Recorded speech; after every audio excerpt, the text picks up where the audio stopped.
नफरचंद्र घोष की आत्मा का आना एवं पुनर्जन्म।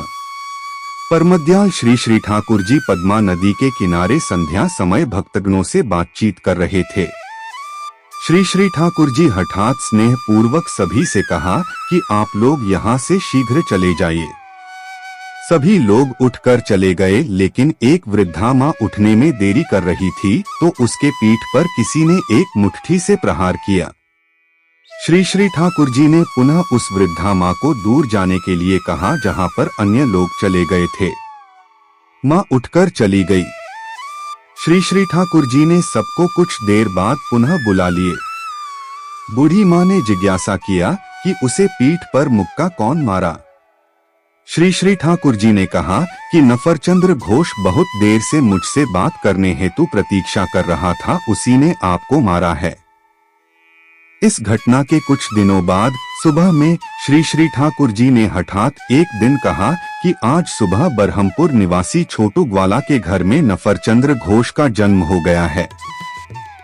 वहां उपस्थित एक भक्त ने जिज्ञासा किया कि नफरचंद्र घोष आपका भक्त था, इतने दिनों तक आपके पास रहकर आपका सेवा किया, तो उसका पुनर्जन्म पुनः ग्वाला घर पर कैसे हुआ। श्री श्री ठाकुर जी ने कहा कि आश्रम में आर्थिक अभाव रहता था। आश्रम में बहुत दिनों तक रहने के कारण उसे घी, दूध, दही, मक्खन इत्यादि खाने की प्रबल आकांक्षा रहती थी, लेकिन यह सब उसे आश्रम में उपलब्ध नहीं था। इस स्पृहा एवं आकांक्षा को वह त्याग नहीं कर पाया, जिस कारण उसे पुनः ग्वाला परिवार में जन्म ग्रहण करना पड़ा। इस जन्म में वह पूर्ण तृप्त हो जाएगा। श्री श्री ठाकुर जी को देवघर आए 3 वर्ष बीत गया था।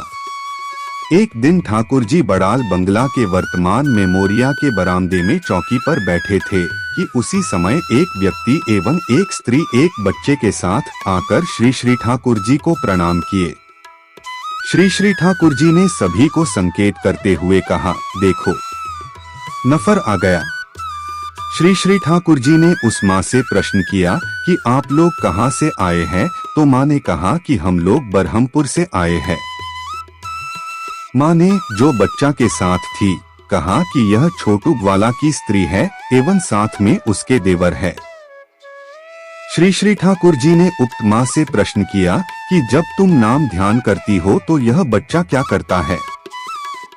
माँ ने कहा कि बच्चा उस समय दोनों हाथों से खूब ताली पीटता है एवं नाचता है।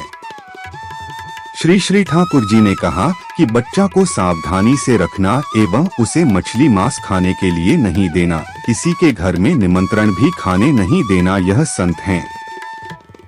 माँ ने इन बातों को सुनकर कहा कि यह बच्चा भात नहीं खाता है, यह केवल दूध, दही, मक्खन, पनीर ही खाना पसंद करता है। हम लोगों के घर में कोई मछली मांस नहीं खाता है।